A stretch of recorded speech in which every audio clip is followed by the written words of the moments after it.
Alright guys, welcome back to Mr. Post Frame. Today we are going to cover some roofing stuff. So we're going to cover the gutter apron, the steel, the corners that trim out the gable ends, our ridge cap, and then snow guards.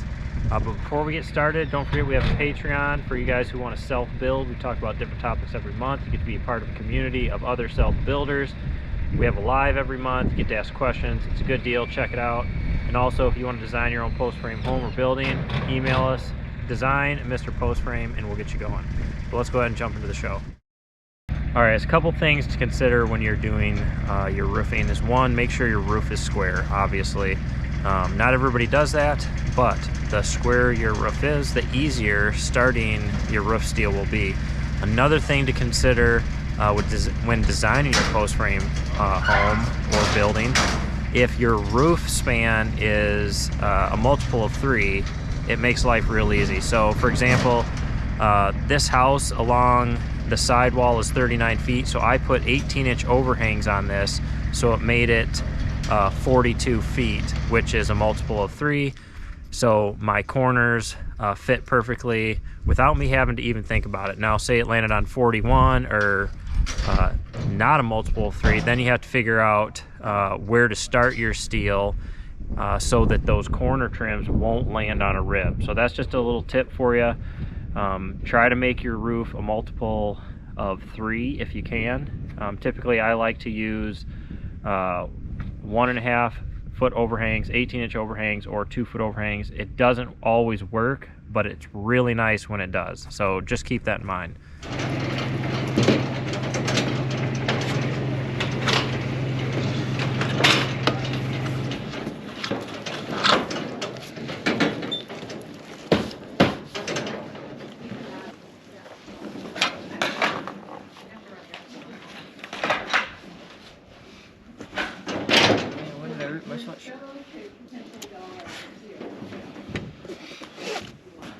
If you line this, is this lined up on this side? Yep. That should be, you can screw that side, because if that's an inch on this one, then it should be an inch on that one.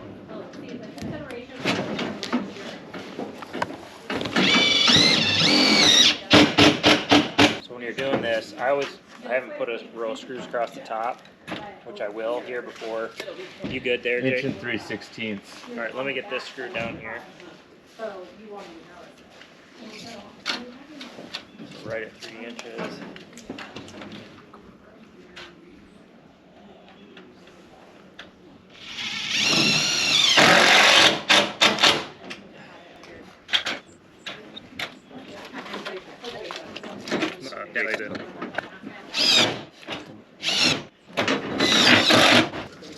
Yeah, about 1 1/8.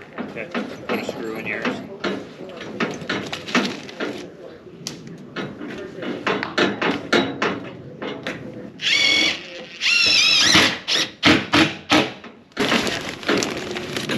Yeah, it's the important thing in here.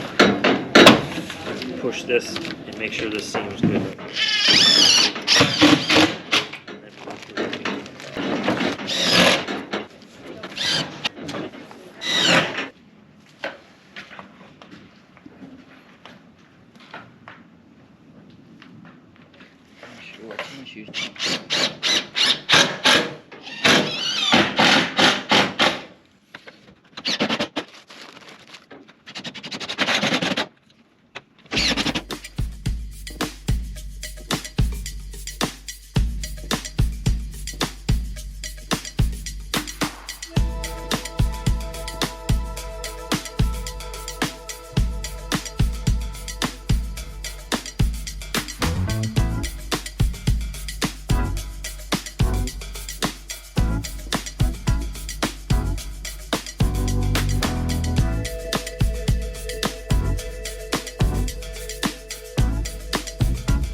All right, Jake and Cash got the garage roofed yesterday. We're gonna roof the house part today.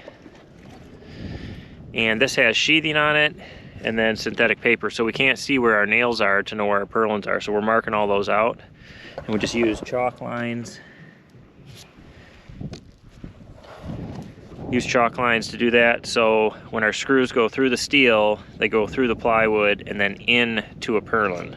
And I know you're probably thinking, well, plywood's fine, but it's way better if they go into purlins, so we take the time to mark them out. That's what we're doing now. So hardest part is getting the first one marked, then just 2 foot on center, and then you just have to mark where your purlins stagger, so you know where to switch. Yep.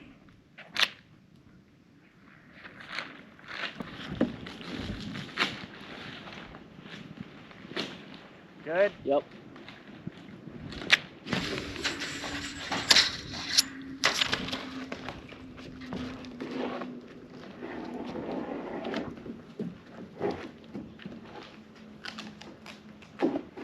Identical. So,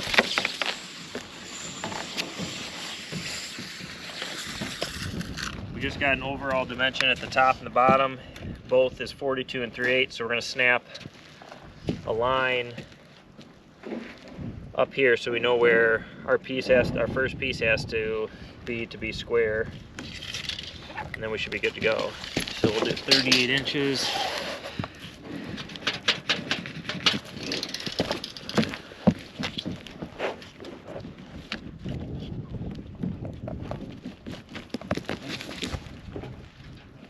Yep. Good. Are you just lining it up with the line? Yep, now I am. Okay. What do you got, Cash, for your overhang? 1.5 inches. 1.5 inches. Okay. We'll start with Cash's side. He'll put a screw in. Keep And then going we'll... up. You got up 8. A little bit more. Right, nope. Back down to 16. One more hit. Yep. Good. Yep. Going in that corner.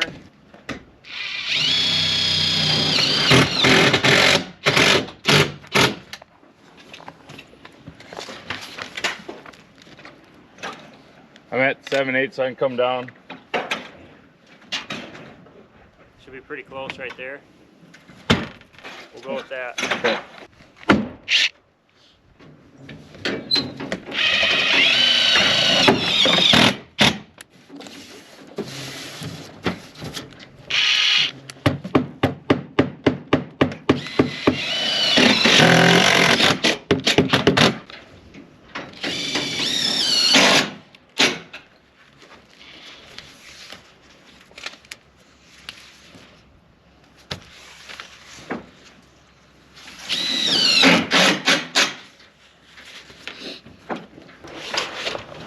You guys got it? Yep.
trying to finish up this ridge detail, get this all closed in. So you can see I have these string lines and I run them on both sides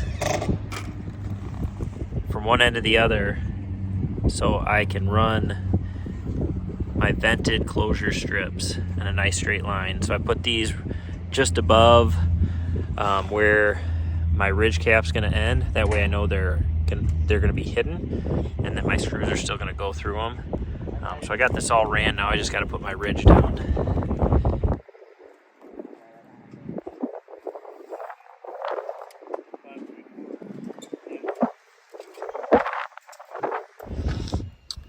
So this piece of trim right here, it's actually a 6-inch corner. It's the same thing we use on the corner of the buildings. But I'll just cut a seamless piece right here at the ridge top. That way it's seamless right here, and then my ridge will come over and actually fold down an inch, and then there's no chance that any water's gonna get down through there.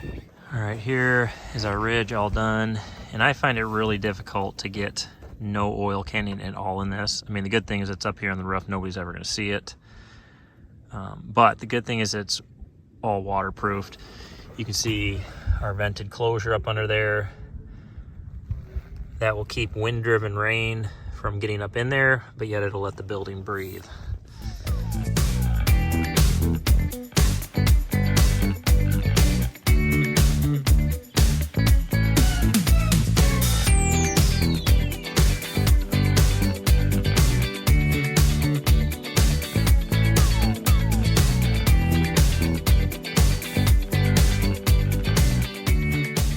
All right, guys, just so you know, we're putting all the material costs in this one. The labor costs will go in with all of the metal. So as we wrap up all the metal on the outside of it, we'll include the labor for what it costs to put the roof on, all the side metal, all the trims, all that good stuff.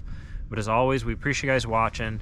Drop questions if you have any. We'll try to answer them. Don't forget to hit that subscribe button, and we will catch you on the next video.